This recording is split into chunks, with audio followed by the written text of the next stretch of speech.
Bundan aydın olmaz deydi bu yaşlı. O yönünde bir bolsun deydi. Yaşlı bizim programı var. O yönünde bolsun, o yönünde aydın vereyim olsun, aydın demetmeliler, öyle programı var. Ama bir dürttü bunların programlarından çıkıp aydın herhalde deydi. Önde o yönünde aydın vereyim deydi.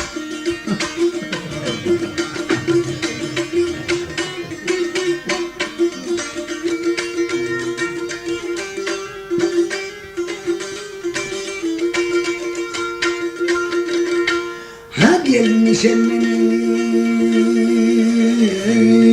seni görmeyen hadi gelin oyunundayım. Kolmu ciğerim dilimden Rabbim yarım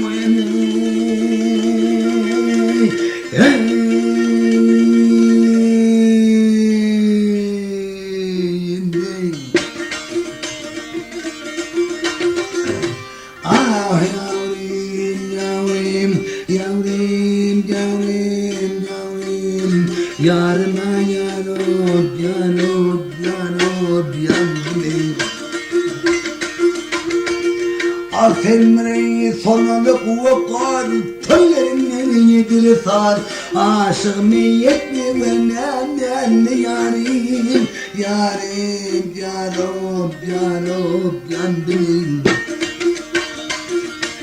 O yerim.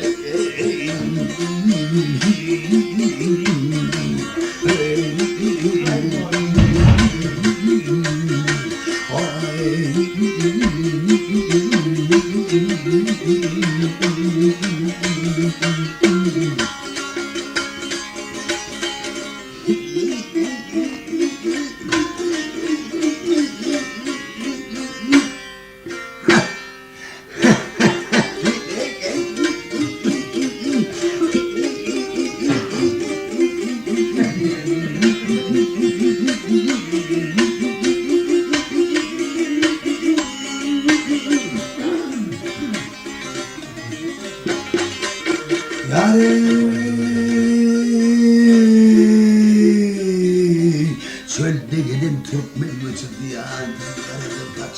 Men koyayım ben gönlüm için ahbap ver.